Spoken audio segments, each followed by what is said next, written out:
ladies and gentlemen, dear friends, I welcome you very much to our second workshop on a series about changing energy flows that we have started a few weeks ago with a session with a, I think, very interesting, very inspiring workshop on East Med gas, the perspectives, the alternatives.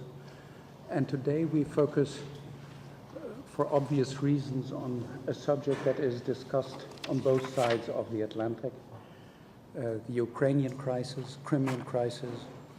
What does that mean to our energy security? Especially, is shale gas coming via LNG to be exported by 2016? Is that an alternative? Is that a source that can substitute, if not all, the Russian quotas? At least, can it help to reduce the dependency that many of us in Europe feel is quite heavy?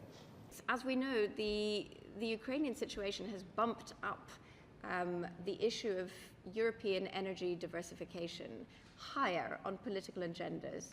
But of course, that differs from country to country across Europe.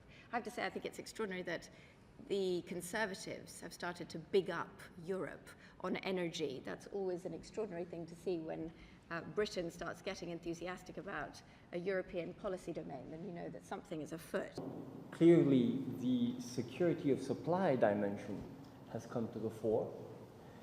The urgency of the whole debate is no longer linked to the sort of statistics that we would be describing to people about the loss of share of industrial added value in Europe in favor of US reindustrialization.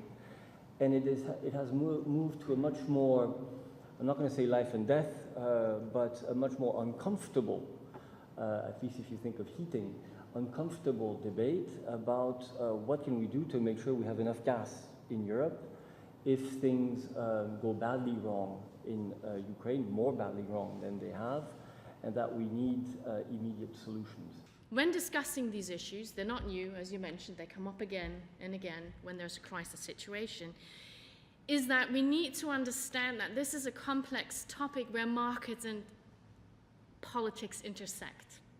And I think this is exactly what we even see by this offer of Canada. Canada has a very vocal Ukrainian community. And so there is a reason, in addition to a very specific conservative foreign policy that we see at the moment, that Canada is actually very vocal in positioning itself currently with the crisis. So no wonder that seeing itself as energy superpower, having a business interest, because as I will outline, in contrast to the United States, the Canadian energy market is a lot more open and does not face any political hurdles. US shale gas is no short-term fix for Europe. It's been mentioned.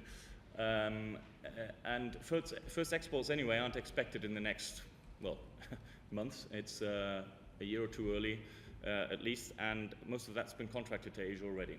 And the second conclusion, US gas would actually also struggle to make money in Europe, and it would actually not be cheaper than Russian gas. And there's also the American perspective as, why on earth would you sell to us if you can make twice as much elsewhere? In its future gas negotiations with Russia, Ukraine would not have the same kind of leverage as it would have before. And given the new situation, when Europe and the United States has promised to support Ukraine politically, economically, and particularly in respect to its energy reforms, if the Commission and the member states would agree with the South Stream project, it would not only mean becoming dependent on the most expensive gas import option, it would mean also it would increase the Europe's dependency much more when other options are available and all other import options are much cheaper because of the shorter transport ways. And it would mean at the end, as Ukrainians were arguing, and I think that there is a point, if we would agree to that, then it would be, then Europe would sell the kind of rope on which the Russian would use to hang Ukraine in the future, because it would tremendously increase the pressure on Ukraine.